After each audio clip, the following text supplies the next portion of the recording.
A todos los presentes. Más que hablar de los últimos 3 meses, vamos a hablar de los últimos 20 días, que es donde han pasado como 3 décadas. Esta proyección, que es el cuadro con que siempre arrancamos estas reuniones, es una proyección que se hizo el 30 de marzo. ¿Ah? Y es la proyección que cada fin de trimestre publica la Reserva Federal de los Estados Unidos. Digo que esto se sacó el 30 de marzo y eso es relevante. Es relevante que esta información se publicó antes del 2 de abril, con lo cual los funcionarios de la Reserva Federal no tenían en ese momento un cuadro claro de lo que iba a venir como propuesta del Departamento de Comercio de Estados Unidos. De eso vamos a hablar en unos minutos. Pero básicamente lo que ya se pronosticaba, y estamos hablando de antes de la declaración del Día de la Libertad, como la llama Trump, lo que ya se publicaba era, o por lo menos lo que ya se proyectaba, era una disminución ligera, pero disminución en las proyecciones de crecimiento de PBI en Estados Unidos. Se pronosticaba una tasa de desempleo básicamente la misma y un número de inflación también ligeramente más alto. Es decir, de cierta forma la Reserva Federal ya estaba poniendo en sus proyecciones la posibilidad de que esta declaración de nuevo régimen arancelario iba a tener ciertos efectos sobre el crecimiento y sobre la inflación. No proyectaban, sin embargo, y acá lo señalo en la parte de abajo, que tuviesen que mover la tasa de interés de la Reserva Federal. Ahora, este es el mundo antes. ¿Ah? El mundo antes de la publicación de aranceles era un mundo donde efectivamente se esperaba crecimiento, se esperaba una tasa de desempleo relativamente controlada y se esperaba una inflación que iba tendiendo a la baja. Este pronóstico es un pronóstico que saca el Fondo Monetario hace muy pocos días, 3, 4 días, y ya incorpora parte de estos anuncios de realidad comercial. Y ya en esta proyección el Fondo Monetario estima un crecimiento 0,5% menor para el mundo que el que esperaba previamente. Recorta el crecimiento de Estados Unidos en más o menos 0,9% y evidentemente recorta el crecimiento o recorta el crecimiento, recorta el volumen de comercio global, considerando la verdad que hay una serie de escenarios en función de lo anunciado por la administración Trump.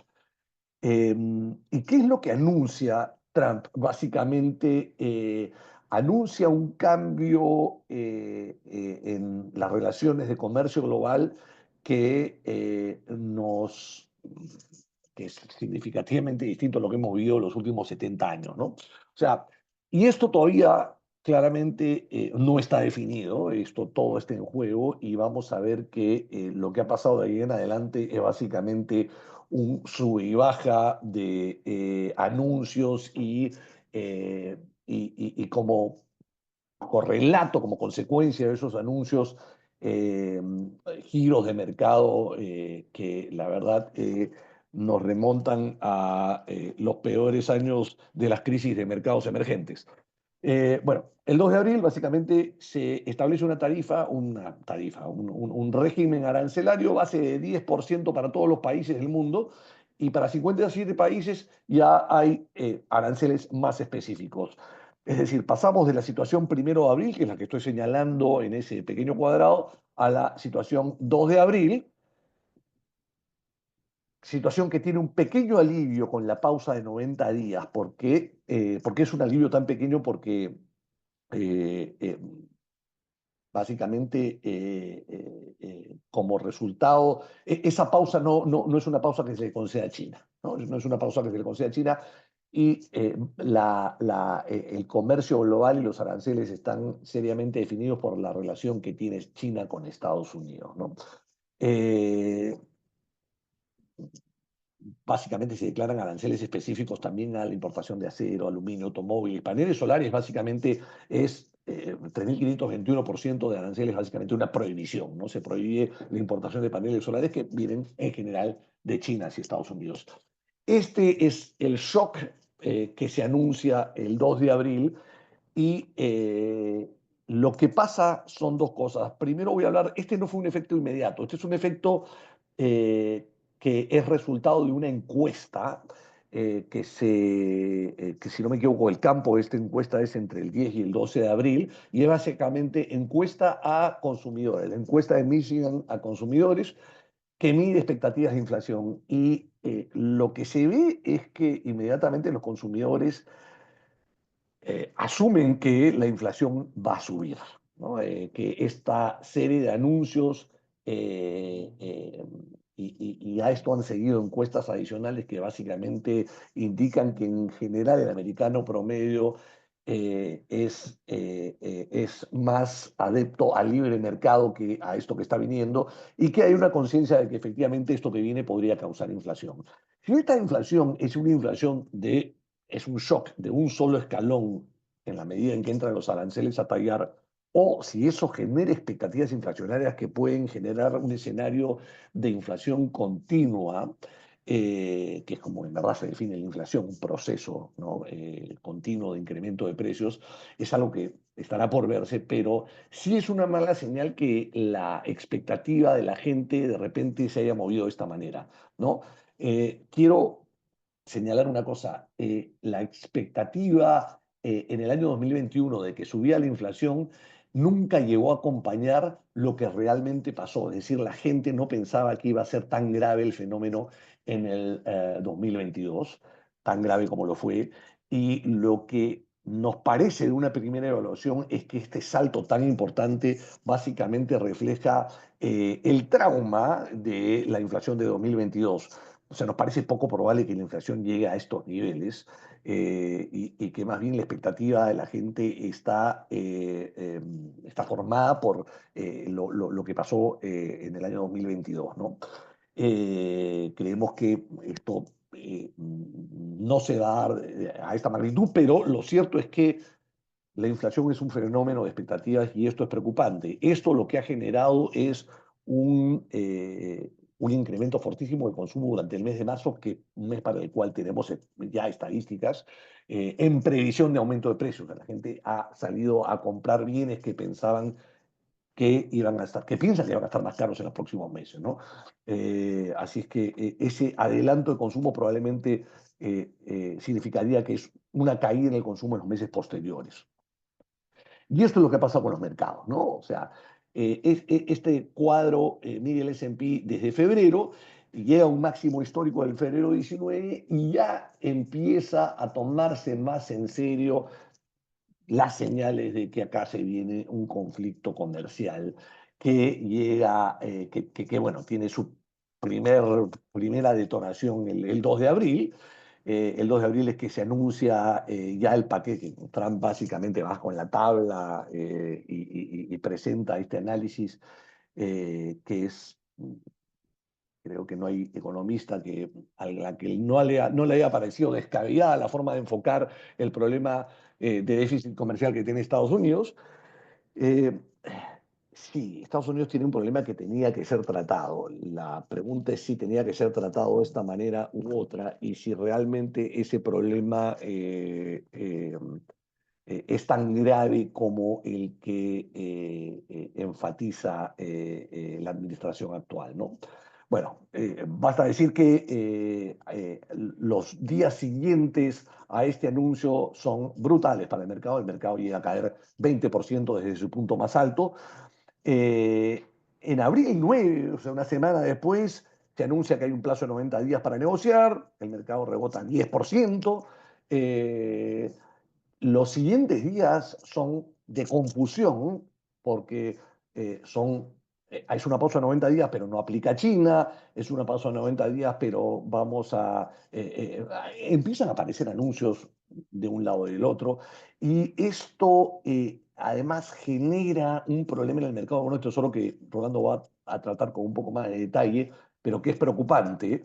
Y en los últimos días, lo que pasa adicionalmente es que Trump empieza a presionar y empieza a decir que va a despedir al presidente de la Reserva Federal.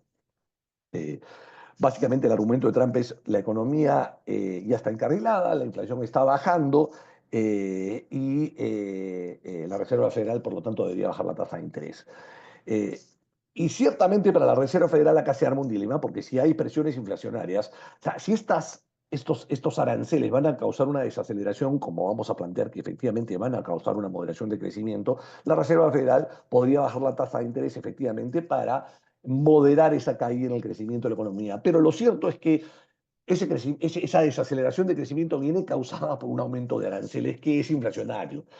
La Reserva Federal no puede darse el lujo, sobre todo después de la experiencia y después de ese dato que acabamos de ver, donde la gente está muy sensible a la inflación, la Reserva Federal no puede darse el lujo de echarle más leña al fuego, bajando la tasa de interés y aumentando las presiones inflacionarias. Y por lo tanto, los mensajes que da Powell son: ojo, acá vamos a tener que movernos con cuidado, porque la Reserva Federal tiene un mandato doble. O sea, tenemos que cuidar el pleno empleo, pero también tenemos que cuidar la estabilidad de la moneda y el poder de compra del dólar. Es decir, no podemos permitir que la inflación corra, y ese mandato doble hace que la Reserva Federal vaya a tener que estar evaluando en vivo qué viene primero. Si lo primero que viene es una desaceleración que amerita un corte de tasas de interés para incentivar la economía, o si lo primero que viene es inflación y la Reserva Federal no puede bajar tasas de interés para salvar el pleno empleo, digamos, ¿no? Eh, bueno, ayer, al final del día, Trump dice: no, ya no voy a despedir a Powell y la negociación con China va bien. Y en los últimos días el mercado ha reaccionado muy positivamente nuevamente. Hoy día el mercado está, si no me equivoco, 11% abajo del punto más alto después del 20 que había caído. Pero lo que queda de todo esto, y esto es algo que vamos a ver un poco en la conclusión de esta primera parte, es una serie de mensajes eh, que la verdad es que no se puede entender si esto es una estrategia de negociación pensada o si simplemente es un estilo de negociación caótico, donde en función eh, de qué consejero tenga el oído del presidente, las cosas van y vienen, ¿no? O sea, se anuncian las tarifas, se anuncia, hay presión de Bill Ackman, del secretario de Tesoro, Trump anuncia una pausa, hay presión de Apple, Trump dice que los iPhones no van a tener aranceles. eh, Le dicen a Trump que esto va a causar una desaceleración. Trump dice que Powell tiene que salir o bajar las tasas de interés, ¿no? Deberíamos sacarlo.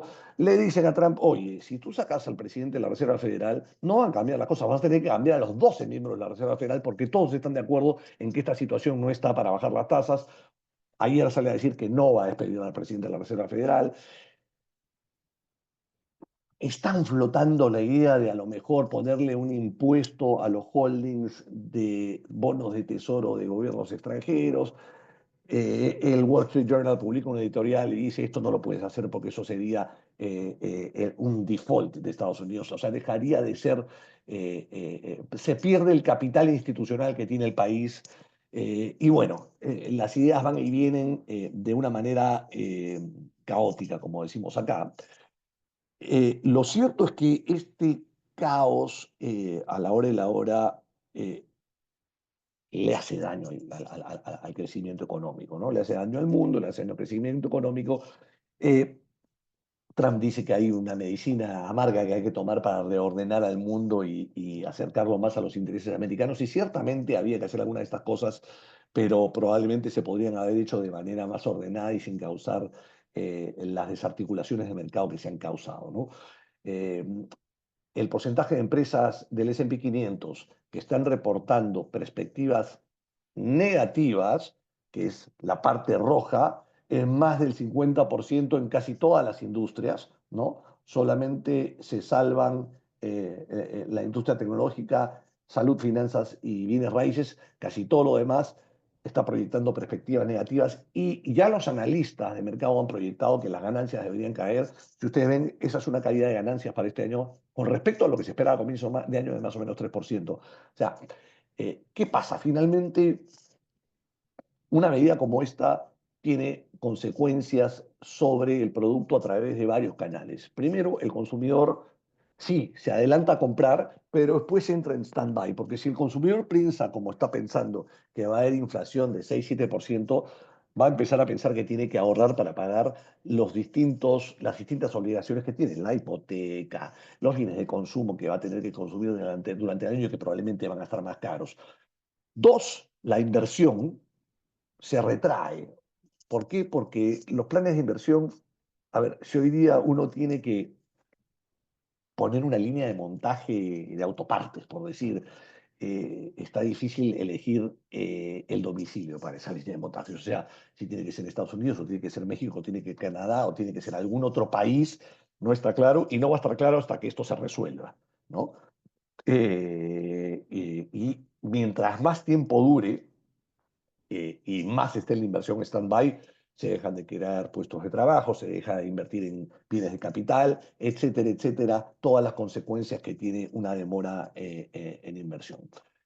Entonces, habiendo dicho esto, voy a tratar de resumir esto en dos escenarios. La verdad es que una de las cosas que están haciendo las empresas en el S&P, las empresas en el S&P cuando reportan sus ganancias, ¿qué es lo que están haciendo? Porque están reportando las ganancias del primer trimestre ya, ya más o menos la cuarta parte o algo más de las empresas que listan en el S&P han reportado ganancias.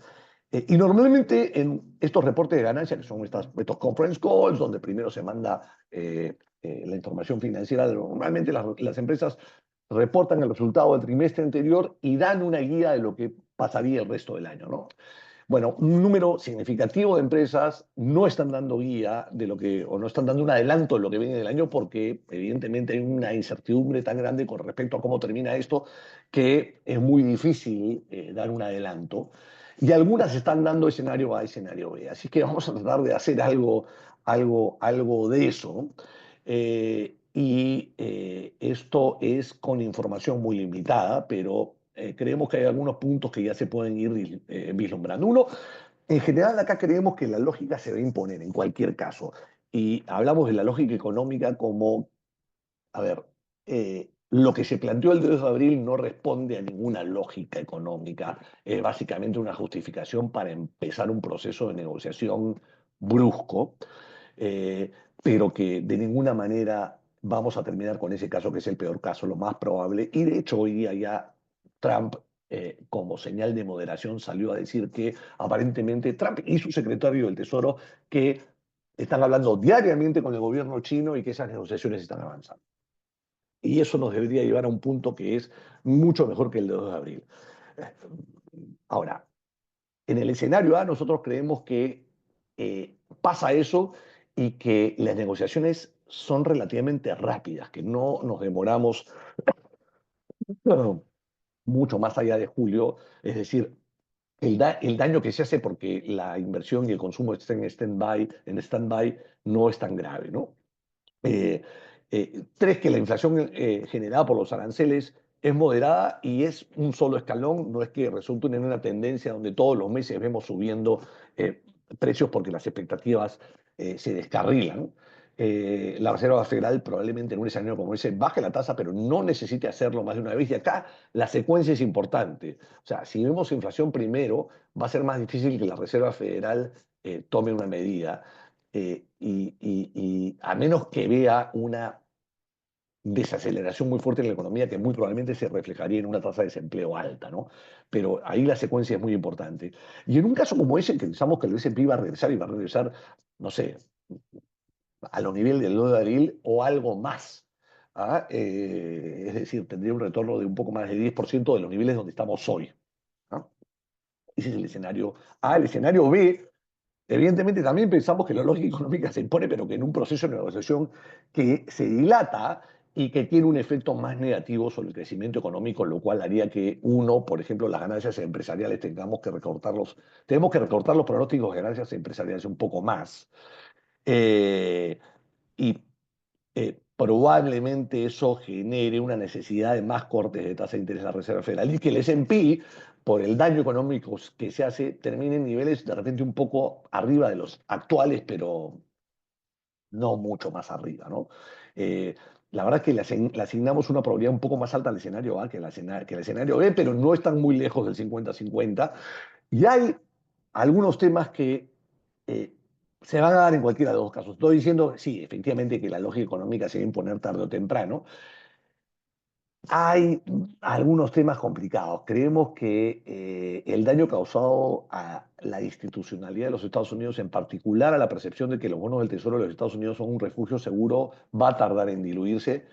Eh, que el hecho de que, a ver, Estados Unidos siempre se ha caracterizado por ser la democracia estable del mundo, donde hay un sistema de checks and balances, ¿no? De cuentas y reportes y de accountability, no sé cuál es la palabra, de responsabilidad compartida. Eh, Siempre se ha sabido que el presidente de Estados Unidos sí tiene algunos poderes especiales con respecto a temas de comercio exterior, pero la verdad que nunca un presidente de Estados Unidos los había usado con la discrecionalidad que se están usando ahora, ¿no? Y eso sí ha generado algunas dudas con respecto a este marco institucional global que hemos visto funcionando pues desde la posguerra de manera más o menos funcional, ¿no? Eh, se pone en marcha, no hay duda, esto un proceso de reordenamiento de cadena global de suministros, o sea, lo que ya empezó durante la pandemia se acelera y esto que también empezó en la pandemia, que es el proceso de que el mundo se divide en bloques comerciales y se vuelve en un mundo bipolar, arranca ahora, ¿no? Es decir, un mundo donde China ya tiene un peso suficiente como para generar este nivel de preocupaciones en Estados Unidos. Para entrar más a detalle el mercado, corto acá y le cedo la posta a Rolando. Buenas noches con todos, espero se encuentren bien. Bueno, ahora, luego que Alfredo comentó sobre la parte económica, ahora vamos a ver un poco de cómo esta parte económica está en alguna parte ya incluida en el mercado financiero, en algunos activos mucho más de la cuenta, ¿sí? Y para ello, vamos a poner un tema que está ahora en los activos financieros, ¿no? La narrativa del mercado es muy negativa, es muy pesimista tanto para el corto plazo y largo plazo, ¿no?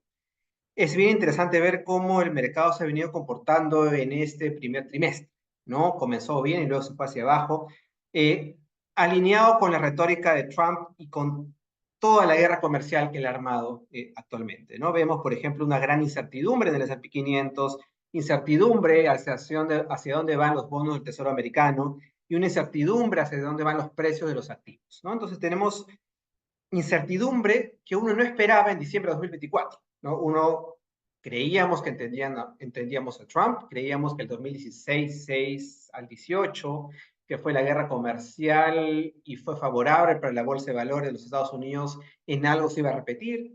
Eh, Muchas personas, donde nos incluimos, éramos optimistas y seguimos siendo, de cierta parte, optimistas en Estados Unidos. No se materializa en ese primer trimestre, ¿no? Una guerra comercial que sorprende, sobre todo por las caídas pronunciadas en el corto plazo y rápidas del S&P 500, que nos había acostumbrado o mal acostumbrado a subir siempre o de manera rápida, ¿no? Con baja volatilidad. Entonces, eso es lo que estamos viendo. Y algo que sí me gustaría detenerme un rato, porque no lo hablamos mucho, está dentro de nuestro proceso de inversiones, pero no lo hemos comunicado, y creo que vale la pena hacerlo, ¿no? Si uno retrocede 60 años más o menos, se creó una teoría financiera que ganó el premio Nobel en los años 90, que es el tema del KPM. Ya en el KPM uno entiende que el riesgo de recesión o riesgo de mercado es aquel que no se puede diversificar, impredecible, y por comprarlo hay que exigirle en equilibrio a los activos de mercado, como las acciones, que son las más cíclicas, un retorno más alto. Mientras más riesgo de recesión compres, más deberías esperar a ganar, porque si no se materializa, ganas toda esa prima, ¿no? Y esa literatura funcionó gran parte y muchas personas tenemos eso en la cabeza, ¿no? Si es que compramos un activo cíclico como el S&P 500, estoy comprando riesgo de recesión, que es impredecible. Comienza a avanzar la literatura financiera y se van agregando varios factores sistemáticos, ¿ya? Para la predicción del retorno de los activos. Y hay uno en particular que a mí me gusta y está dentro del proceso de Faro Capital, que es el sentiment, ¿ya? El sentiment de mercado, hay muchas definiciones, pero va asociado a la irracionalidad del inversionista, que de alguna manera se sesga o se desvía de lo que un individuo racional debería hacer, ¿ya? El sentimiento, acá vemos en el año 86, Black lo relacionaba al ruido de mercado, ¿no? Schleifer en el 2000, sentimiento refleja los errores de juicio común de los inversionistas. Y el último en Baker, el año 2006, para él el sentimiento es la creencia que no está justificada 100% por los datos económicos. ¿Por qué es esto relevante? Porque uno tiende siempre a creer que los fundamentos económicos, o esto lo de Trump, por ejemplo, la guerra comercial, equivale al 100% de lo que le pasa a la acción o al bono, ¿sí? Y no siempre es así, y típicamente hay otro factor tan importante como el sentimiento, ¿ya? Que es sistemático, se queda en los datos, y si el sentimiento es muy positivo, a pesar de que la economía viene mal, la bolsa puede seguir subiendo. Y viceversa, si la economía viene bien, pero el sentimiento es negativo, la bolsa puede comenzar a caer. ¿Cuál es el problema ahora? Que es la conclusión de abajo. Hoy se tiene el riesgo de recesión alto, el del KPM, en el cual los activos deberían de caer, y aparte tiene ese riesgo de sentimiento hacia abajo también, o muy alto en términos negativos. Entonces confluyen dos factores, el económico hacia abajo y el sentimiento hacia abajo. Pues tienes un mercado racional y irracional que tiene una volatilidad alta. Eso es lo que estamos viviendo ahora, eso no pasaba antes, por lo menos en los últimos 15 años, ¿ya? Fíjense, quiero ver mi cursor para... Ya. Fíjense la línea ploma, ya que es el sentiment que tenemos nosotros. Hace un pico, el sentimiento, si tenías una tendencia positiva de corto plazo, y hace un pico más o menos 98 días, llámese un trimestre antes del pico del S&P 500, ¿no? Más o menos en noviembre, cuando sale Trump. Y luego comienza a caer. O sea, el sentimiento de mercado que venía positivo luego del COVID, luego de 2022, comienza a tambalearse cuando sale Trump, luego vienen las guerras comerciales, el sentimiento se vacía. Es una señal de alerta. No te dice, ok, está bien que la economía no viene tan mal, pero el sentimiento de mercado que origina estos movimientos a veces sobreestimados va hacia abajo, ¿ya? Y eso preocupa. El sentimiento, para que sepan, es sistemático y muy difícil de romper. Cuando es positivo, ustedes cuando están alegres, por una buena razón, es muy difícil, se ponen tristes, ¿no? Igual, al viceversa, si uno está pasando por una depresión, difícilmente cambia al lado positivo.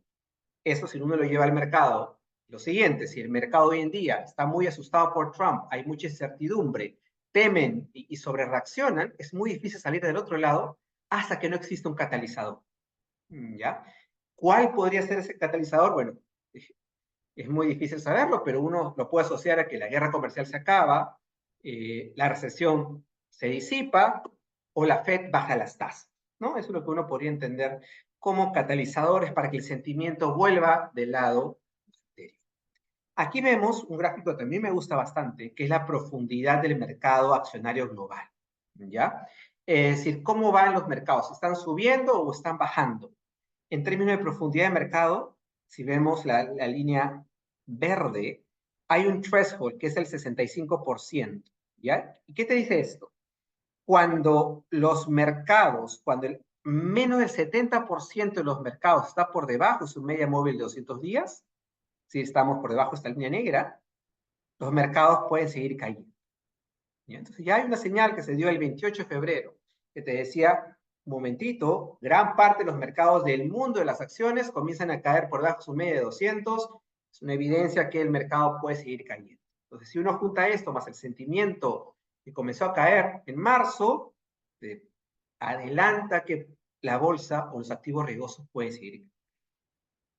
Cuando uno complementa esto con herramientas más cuantitativas, que no tienen nada de temas discrecionales, no que yo vine emocionado y compré, o me siento muy mal y quiero vender, no, eso aísla todo tema de lectura o todo tema emocional, te dicen, oye, no compres riesgo todavía. Ya uno ve que la evolución de las herramientas, y si está en zona verde, es compra, compra. Zona amarilla, quédate como estás, y zona roja, salte. Entonces, si vemos la zona roja, a partir de marzo de este año te decía, ten cuidado, no compres renta variable o los activos por riesgo. Si esto lo adiciono a lo anterior, estamos en una economía que, si bien en términos de datos económicos duros no está cayendo, el empleo no ha caído, el sentimiento de mercado es negativo, producto de tanta incertidumbre que este presidente de los Estados Unidos está dándole al mundo. ¿Ya?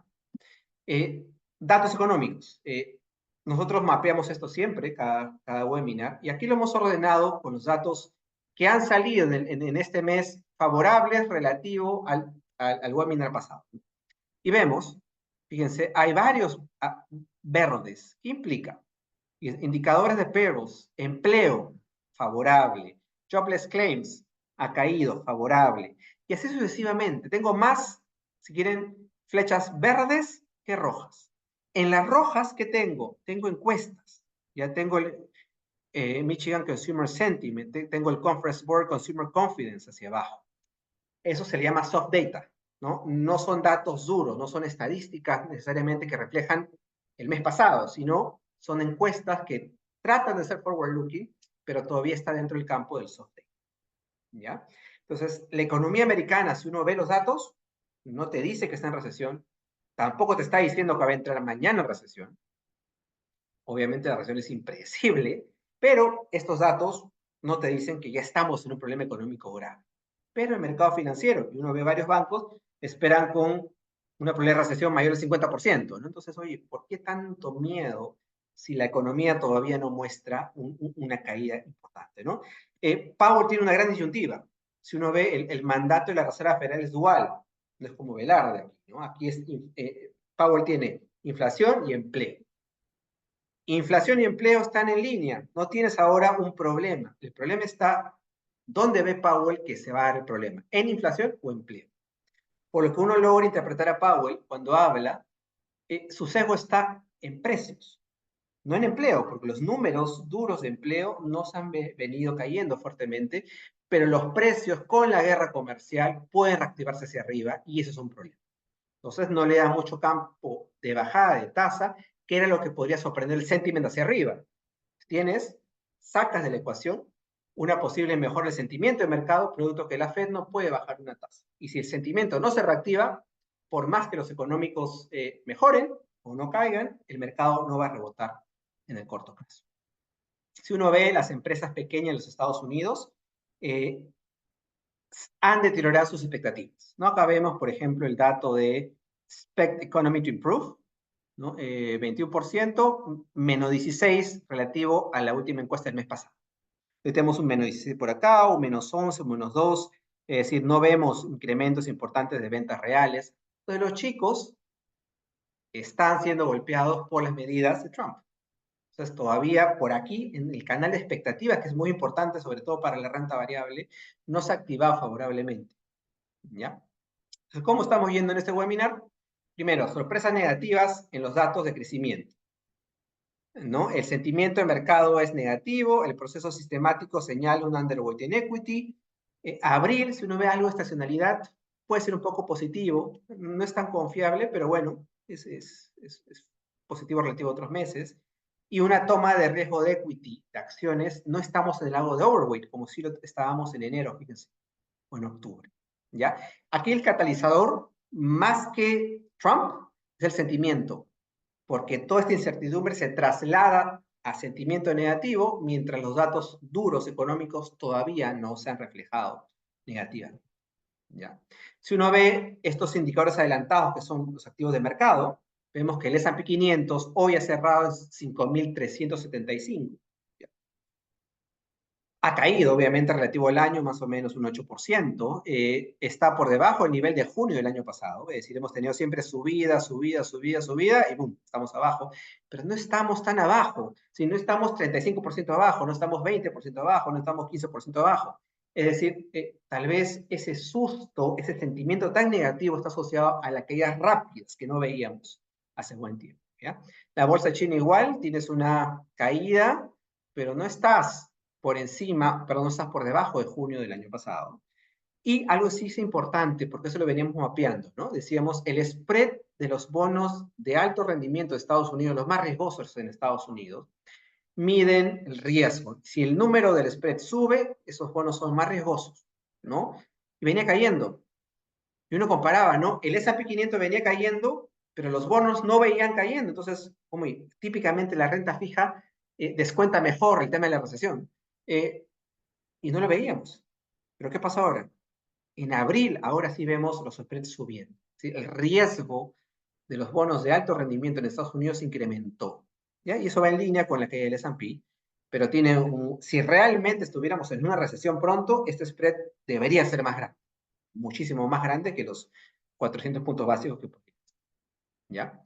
Si uno ve las tasas de interés, que es en realidad el driver más importante del valor presente, ¿no? Que es el valor de un activo, llámese una acción, por ejemplo. Han venido cayendo relativo al cierre del año pasado, ¿ya? Tal vez uno dice, no, las tasas están subiendo, sí, pero porque habían caído, ¿no? Luego retomaron, fíjense, a cierre de hoy tenemos 3,86% de la tasa del bono de 2 años, en diciembre 4,24. Eso es favorable para el equity, una bajada. La de 10 años, 4,57 en diciembre, ahora 4,39. Sin embargo, la tasa de más largo plazo, esa tasa que tiene un mayor riesgo en términos de plazo, estaba en 4,78 y ahora está en 4,83. Hay un problema ahí, ya lo explicó Alfredo muy bien, de deuda, de creer que el Tesoro americano puede perder ese atributo de seguridad, que le pongan tal vez un impuesto a los cupones, a la ganancia de capital, a los treasuries para las inversiones extranjeros. Se va a hablar un montón de esos temas y con justa razón, porque si Trump comenta eso, de cierta manera puede haber un cierto temor que eso se materialice. Yo particularmente no creo que se haga en el corto plazo. Sí es cierto que cada vez que hay problemas, se asume que los bancos centrales van a diversificar sus reservas. ¿Ya? Si yo me acuerdo claramente, eso pasó en el 2007. Pero ya los bancos centrales están diversificados. ¿Ah? No creamos que eso es algo nuevo. No creamos que ya no vendieron sus treasuries, ya los vendieron. China ya no es el principal tenedor de treasuries y tiene bien poco relativo a otros países. Entonces ya varios ajustaron su balance de treasuries hace varios años. Entonces, yo he visto varias redes sociales, comienzan a hablar de los treasuries, y eso ya no es cuento nuevo, eso ya es cuento de diversificación pasada.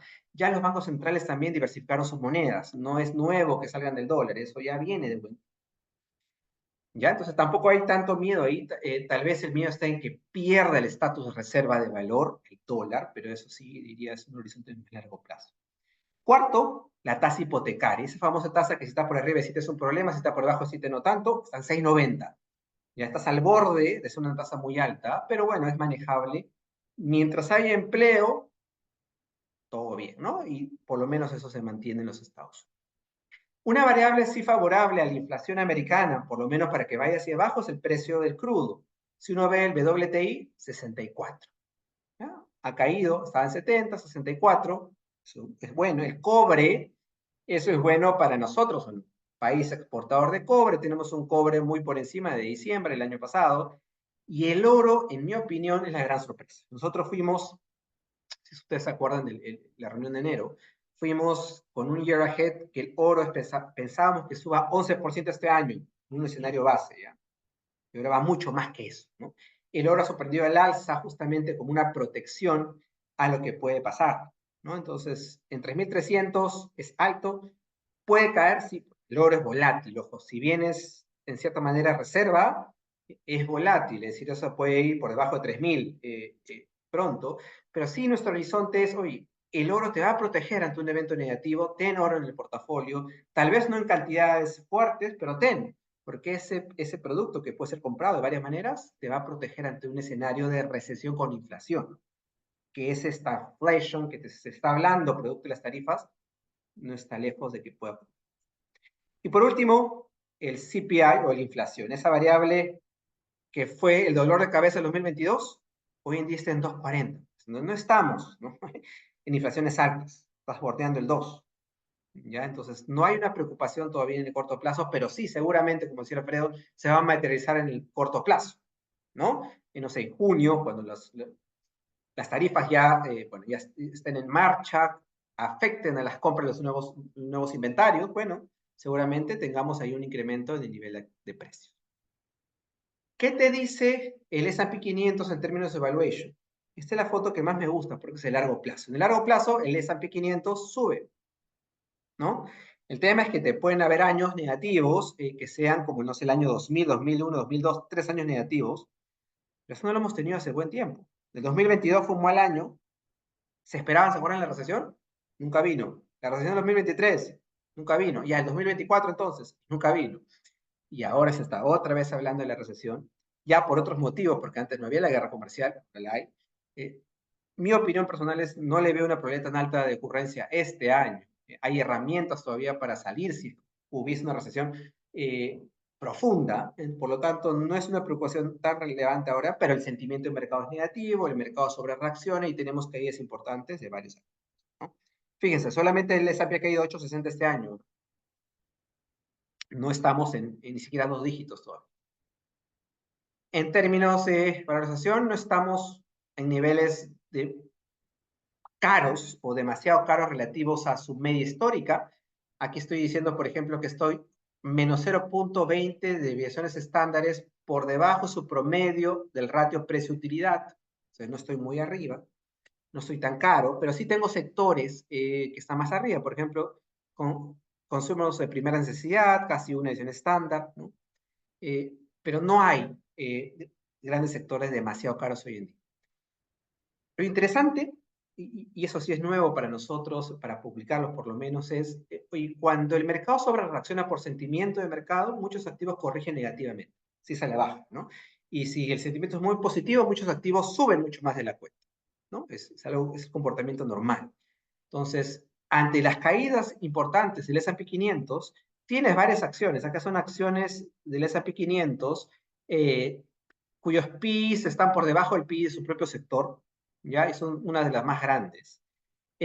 Acciones que están, por ejemplo, baratas relativas a su forward PI histórico, ¿ya? Tenemos, por ejemplo, Pfizer, PepsiCo, Alphabet, Amazon, que están por encima de menos 2 divisiones estándares por la media del PI. Entonces, sí, mientras el mercado comience a caer y algunos activos que son más riesgosos caigan más de la cuenta, más de lo que deberían caer, comienzan a abusar, ¿no? A un cierto nivel, Nvidia puede parecer atractivo otra vez, Amazon puede volver a ser atractivo otra vez. Fíjense, Nvidia está 35% abajo del máximo del 2025. Si te gustaba hace poco Nvidia, tal vez más barato te puede seguir gustando, ¿no? Entonces, algunos activos comienzan a ser atractivos y siempre, ojo, con este horizonte a largo plazo, ¿no? Y vas acumulando activos que pueden tener. ¿Qué espera el mercado para el S&P este año? ¿Ya? Aquí tenemos dos cuadros. El cuadro a la izquierda representa lo que se esperaba en el webinar pasado. Bank of America, Barclays, etcétera, ¿no? Y en promedio había una media de 6.600 puntos para el S&P a cierre de este año, ¿no?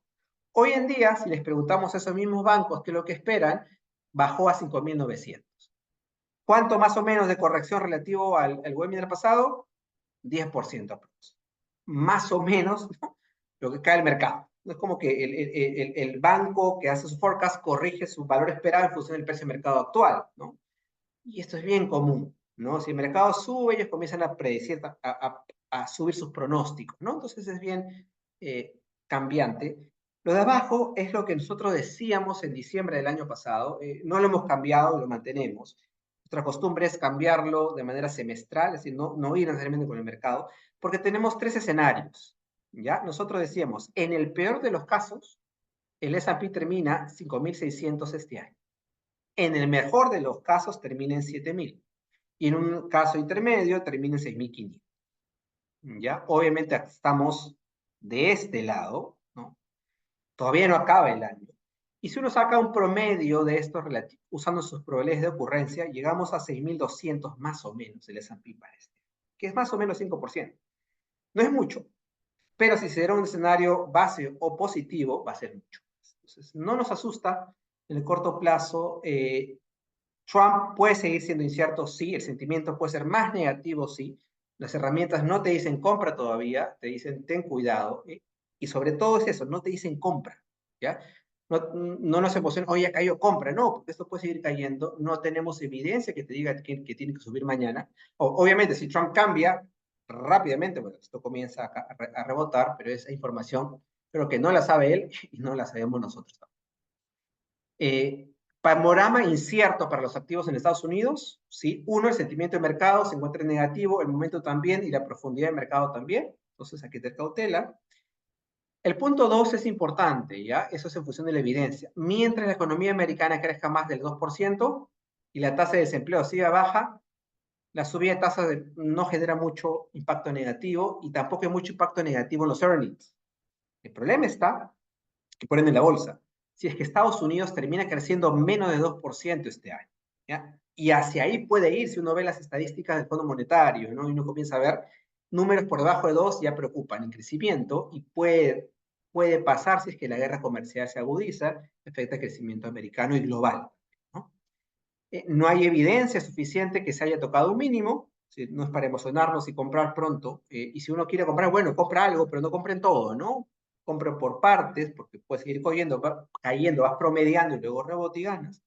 Y el último, hablando un poco de la renta fija, el retorno de la renta fija creemos que vendrá más por el carry, ¿ya? Por el efecto tasa, más que por la ganancia de capital, porque corremos ese riesgo que las tasas suban, ¿no? Entonces, si uno compra bonos con un carry relevante, si la curva sigue invertida en el tramo muy corto, tal vez conviene ir a algunos tramos cortos solamente por el carry, ¿no? Eso es, muchas gracias, espero haya sido claro y estamos para las... Gracias, Rolando. Sí, justamente hemos recibido unas cuantas preguntas. Para los que no estuvieron al inicio de la presentación, recuerden que abajo de sus pantallas hay un botón que dice Q&A, pueden ir ingresando sus preguntas y en este último tramo de la presentación con gusto las responderemos. Tenemos una serie de preguntas. La primera, nos preguntan específicamente por nuestros fondos, en medio de toda esta incertidumbre y todo este entorno macroeconómico complicado, ¿cómo hemos hecho nosotros o qué cambios hemos realizado específicamente en los fondos que manejamos? Dale, Rolando. Sí, vamos a prender la cámara. Ya. A ver, hemos hecho algunos cambios en línea con lo que hemos conversado, ¿no? En el caso del fondo de renta variable, hemos reducido la exposición a Estados Unidos a costa de comprar activos como Europa. Si tuvimos Argentina y tenemos oro, ¿no? Eso ha permitido que el desempeño del fondo sea, obviamente está hacia abajo, porque el riesgo sistemático afecta a todos, pero estemos cayendo al último valor cuota publicado menor que el S&P 500, y eso ayuda, ¿no? Hacia adelante tienes ese seguro que te permite, si es que las cosas van mal, no caer tanto, y dentro de la parte de Estados Unidos tener activos o sectores un poco más conservadores, ¿no? Eso ha ayudado al fondo de renta variable. En el fondo de renta fija hemos hecho un incremento de la duración de manera táctica, aprovechando subida de tasas, ¿no? En activos más seguros, de tal forma que si se da una recesión importante, el fondo no pierda mucho valor. Sin embargo, para que sepan, nuestros fondos tienen un gran componente de bonos en mercados emergentes, con un carry alto y duración baja, lo que hablábamos, de tal forma que una subida de tasas tenga ese colchón de carry que proteja la pérdida de valor, ¿no? Y lo que sí hemos adicionado ahora es también Europa, ¿no? Tenemos también algunos bonos europeos cuya percepción del euro relativo al dólar genera esa diversificación para proteger el valor durante un escenario en el cual el euro se aprecie contra el dólar. En el fondo cash es un fondo que me gusta bastante porque va en línea con varios clientes muy conservadores. Tenemos más de la mitad del fondo en Treasury Bills, ¿no? Treasury Bills que te pagan más con depósito a plazo peruano. Entonces, totalmente líquido, liquidez T0. Si un cliente quiere sacar hoy su dinero, nos llama en la mañana y le damos su dinero. Entonces, esa ayuda bastante y estamos en activos, pues, todavía los más seguros del mundo. Tenemos otra pregunta sobre los aranceles específicamente que hemos estado comentando. La inquietud va más por el lado de por qué específicamente se ha afectado más negativamente los activos norteamericanos frente a, me imagino, que el resto del mundo. Mm, sí, buena pregunta. Eh, a ver, yo creo que hay un punto de partida importante, que los activos americanos habían llegado al 2024 transando más caros que todos los del resto del mundo. De hecho, estaban transando a un premio muy significativo con respecto a Europa, que transaban, o sea, Rolando, corrígeme, 12, 15 veces, entre 12 y 15 veces ganancias, y a China que transaba menos que eso, mientras que los activos americanos estaban transando como 24 veces ganancias al cierre del 31 de diciembre. Cierto que también se esperaba un crecimiento más grande de los activos americanos, pero justamente en la medida en que esa expectativa de crecimiento se diluye, la caída es más fuerte para los activos que transan a múltiplos mayores, ¿no? Mm, y claro, y habría que ver si, yo creo que esa es la diferencia principal, porque, digamos, los aranceles afectan a todos los socios comerciales de Estados Unidos, ¿no? Entonces, si no me equivoco, si entiendo bien la pregunta es, ¿por qué Estados Unidos cayó más? Yo creo que la principal explicación es valorización previa, ¿no? ¿Mm? Yo quisiera adicionar ahí, porque en línea con lo que conversé, era el tema también del sentiment, ¿no? El Mm. sentiment americano venía muy positivo. Cuando eso ocurre, muchas acciones ¿no? Se compra más de la cuenta y el valor sube. Cuando se corrige el sentiment hacia abajo, obviamente esos activos se desinflan. No es tanto por valuation, sino, en esa explicación, sino por el sentiment, ¿no? El Eh, sentiment para el otro lado. ¿Y a dónde te vas? A esa economía cuyo sentiment comienza a subir, que es Europa. ¿No? Europa con el mayor gasto fiscal de Alemania y otros temas de corto plazo originan estos cambios de sentimiento favorables. Miras con un clic de US a Europa, ¿no? mm. De US emergente. Entonces, eso también colabora. Entonces, valuation más sentiment te da en el corto plazo un incremento de valor en los activos. Sí, en todo caso, el comportamiento del mercado este año es un buen recordatorio de que es importante tener diversificación, ¿no? O sea, se había hablado muchísimo de la excepcionalidad americana, de que todo Estados Unidos, y hoy día estamos comprobando que, bueno, no, no está mal tener algo de diversificación, ¿no? Ahora nos preguntan sobre el escenario base de perspectivas con respecto a nuestros fondos. Ujú. ¿Esperamos una rentabilidad positiva aún para nuestros fondos o eso ha cambiado en medio de toda la coyuntura?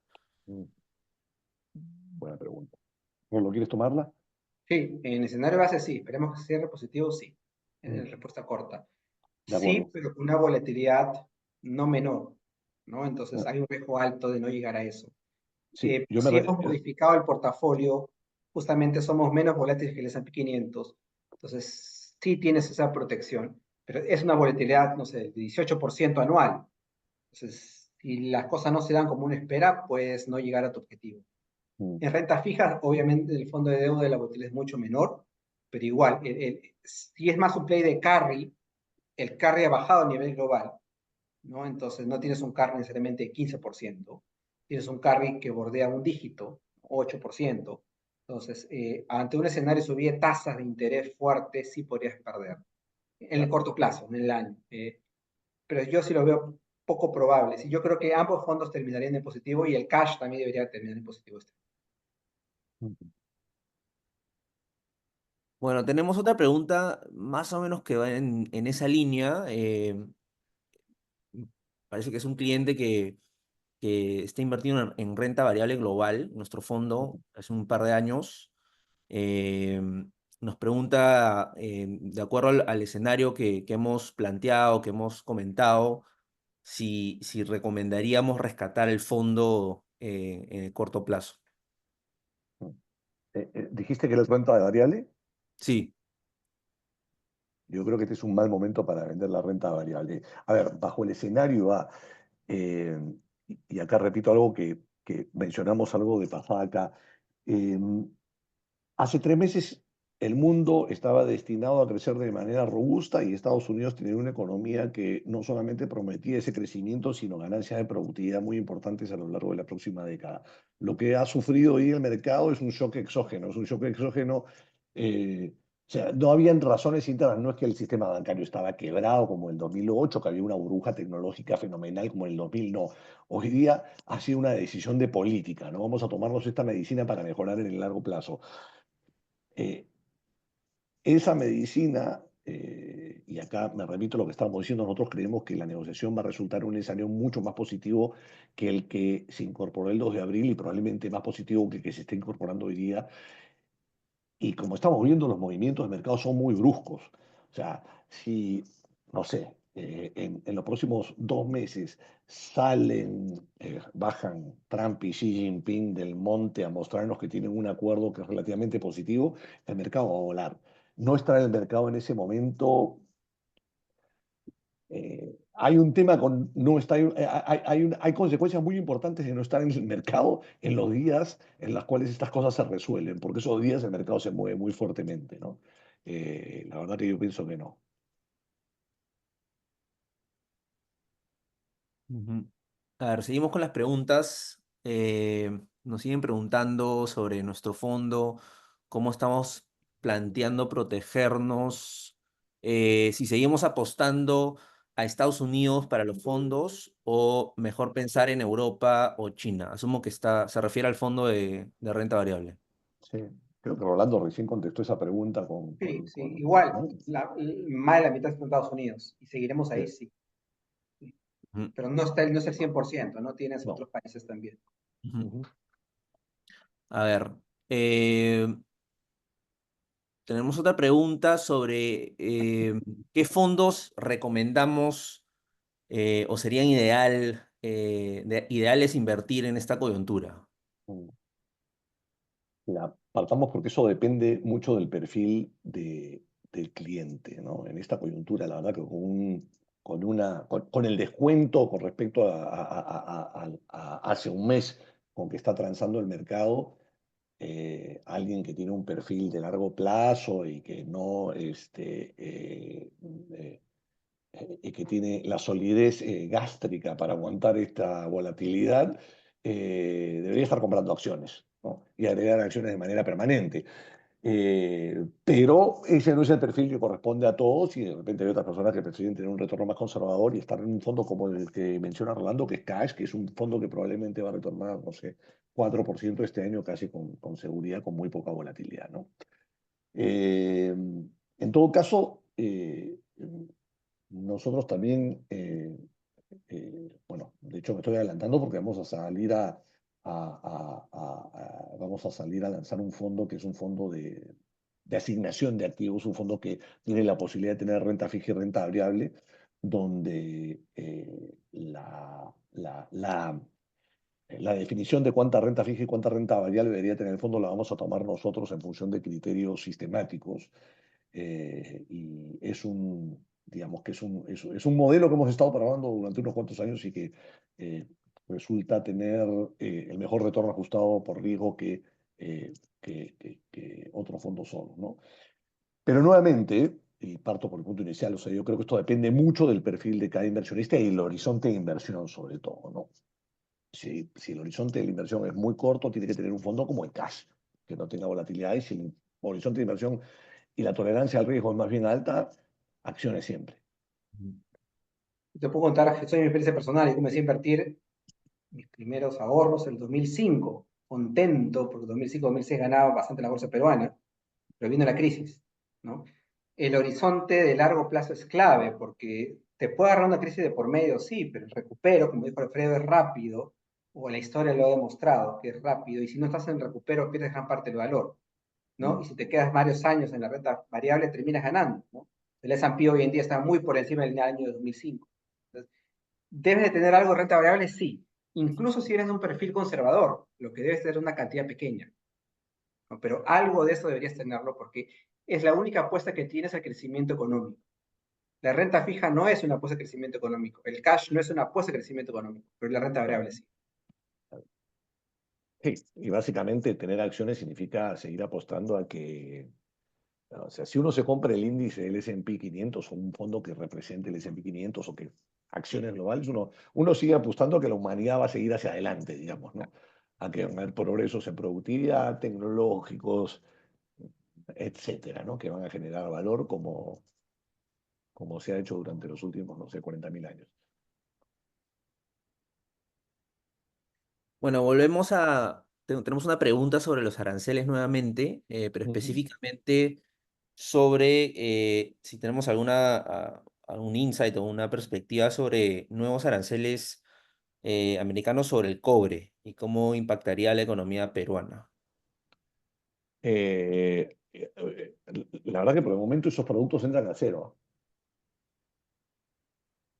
no hay aranceles sobre, hay ciertos tipos de commodities sobre los que no hay aranceles. O sea, Perú en cierta forma, eh, digamos, esto es un supuesto negado, pero si los aranceles se hubiesen quedado como los planteó Trump el primer día, Perú tendría ventajas comparativas enormes, Mm. ¿no? Porque, bueno, digamos, no le exporta mucho cobre a Estados Unidos, Perú, ni oro, pero esos commodities entran sin impuestos y creo que, no sé, me pongo a pensar en los textileros peruanos, o sea, si se le pone 95% de aranceles a Vietnam, a Bangladesh o etcétera, yo creo que será una oportunidad para los locales, ¿no?